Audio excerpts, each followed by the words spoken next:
Pasal ke-128. Bahwa aku sebagai seorang manusia sesungguhnya adalah debu dan tanah yang berjalan di atas bumi ini, menyatakan kepadamu. Pernah ada dua orang naik ke bait Allah, yang satu seorang Farisi dan yang lain seorang pemungut cukai. Dari itu kukatakan kepadamu, wahai saudara-saudara, bahwa aku sebagai seorang manusia dari debu dan tanah yang berjalan di atas bumi ini, menyatakan kepadamu, lawanlah hawa nafsu dan ketahuilah dosa-dosamu. Kukatakan kepadamu, wahai saudara-saudara, bahwa setan itu telah menyesatkan kamu melalui tentara Romawi, ketika kamu mengatakan bahwa aku ini adalah Allah. Maka hati-hatilah kamu daripada mempercayai mereka, karena mereka itu berada di bawah kutukan Allah, dan mereka menyembah tuhan-tuhan palsu dan dusta. Sebagaimana kutukan itu telah dimintakan kepada mereka oleh Bapa kita Daud. Katanya bahwa Tuhan-Tuhannya umat-umat itu adalah perak dan emas, ciptaan tangan-tangan mereka. Berhala-berhala itu mempunyai mata tapi tiada mendengar, mempunyai hidung-hidung tapi tiada mencium, mempunyai mulut tetapi tidak makan, mempunyai lidah tetapi tidak dapat bertutur, mempunyai tangan-tangan tetapi tidak dapat memegang, dan mempunyai kaki-kaki tetapi tidak dapat berjalan. Dari itu Bapa kita Daud telah berkata sambil memohon kepada Tuhan kita yang maha hidup. Seperti itulah pula sifat mereka yang membuatnya, bahkan setiap orang yang bersandar kepadanya juga seperti itu. Wahai manusia, suatu kecongkakan yang tidak pernah terdengar bandingannya, yaitu kecongkakan seorang manusia yang melupakan keadaannya, lalu ingin membuat Tuhan menurut hawa nafsunya, padahal Allah telah menciptakan dia dari tanah. Dan dengan demikian ia mengejek Allah dengan ketenangan, seakan-akan ia berkata, tiada faedah dari penyembahan Allah, karena begitulah yang diperlihatkan oleh perbuatan-perbuatan mereka. Sampai kesitulah setan hendak membawa kamu, wahai saudara-saudara, di waktu ia mendorong kamu untuk mempercayai bahwa aku ini adalah Allah. Padahal sesungguhnya aku ini tidak berdaya menciptakan seekor lalat, bahkan aku sendiri akan lenyap dan fana, tiada mampu memberikan kepadamu sesuatu yang berfaedah, karena aku sendiri masih membutuhkan kepada segala sesuatu. Maka bagaimanakah aku berkuasa untuk membantumu dalam segala sesuatu? Sebagaimana biasanya yang diperbuat oleh Allah.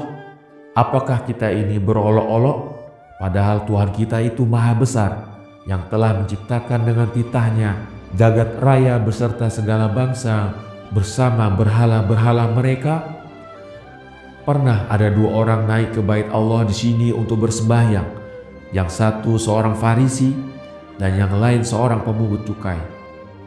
Maka Farisi itu mendekat daripada relung suci, kemudian bersembahyanglah dia sambil menengadahkan wajahnya ke atas. Katanya, aku bersyukur kepadamu wahai Allah Tuhanku, karena aku bukan semacam manusia-manusia yang berdosa, yang melakukan segala maksiat.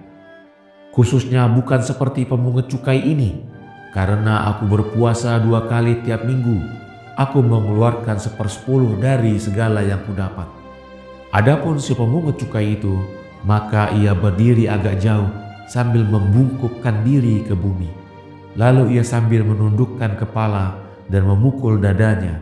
Katanya, ya Tuhan, sesungguhnya aku tidak layak untuk melihat ke langit, pun tidak layak untuk melihat ke relung suci-Mu, karena aku telah banyak berbuat dosa. Dari itu rahmatilah aku ini.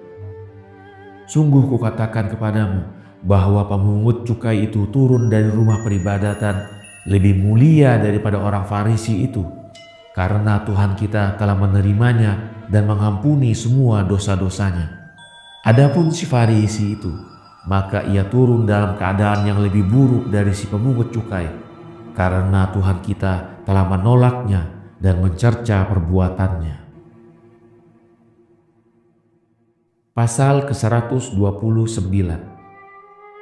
Layakkah sebuah kapak berbangga? Layakkah umpamanya sebuah kapak berbangga karena ia memotong semak belukar di mana manusia yang membuat kebunnya? Tidak, sekali-kali tidak. Karena manusialah yang mengerjakan segala sesuatu dengan kedua tangannya, termasuk kapak itu sendiri. Dan engkau, wahai insan, adakah engkau berbangga karena engkau telah berbuat suatu kebaikan, sedang engkau telah dijadikan oleh Tuhan kita dari tanah, kemudian Dia menciptakan dalam dirimu segala kebaikan yang engkau kerjakan? Lalu mengapakah engkau menghina kerabatmu? Tidakkah engkau ketahui bahwa jikalau tidak karena pemeliharaan Allah kepadamu, niscaya engkau akan menjadi lebih jahat daripada setan?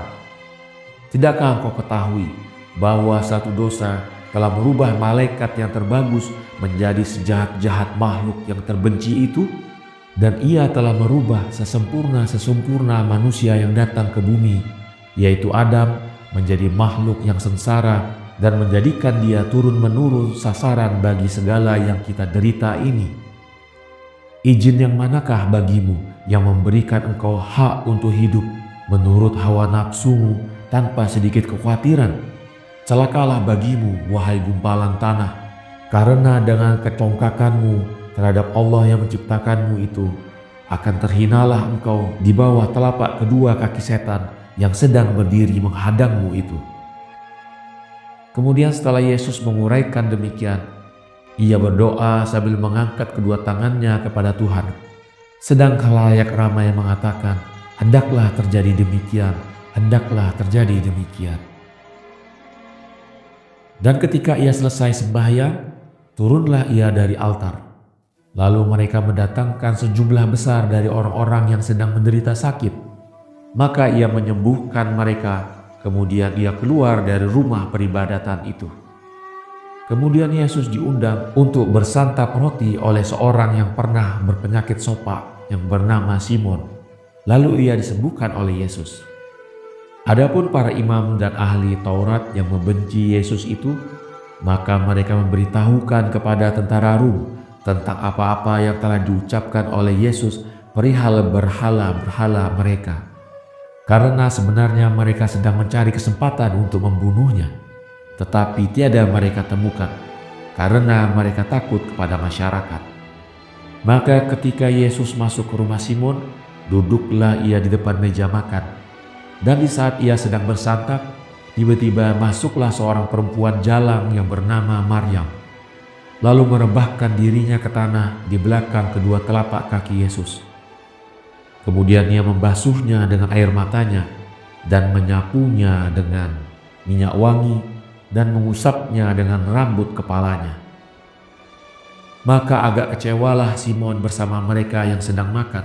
Mereka berkata dalam hati, "Jika orang ini nabi, niscaya ia mengetahui siapakah gerangan perempuan ini, dari golongan apakah ia, dan tidak akan mengizinkannya untuk menyentuh dia." Di saat itu Yesus berkata, "Ya Simon, sesungguhnya ada sesuatu yang ingin kukatakan kepadamu." Simon menjawab, "Katakanlah wahai guru, karena aku sungguh suka mendengarkan uraianmu."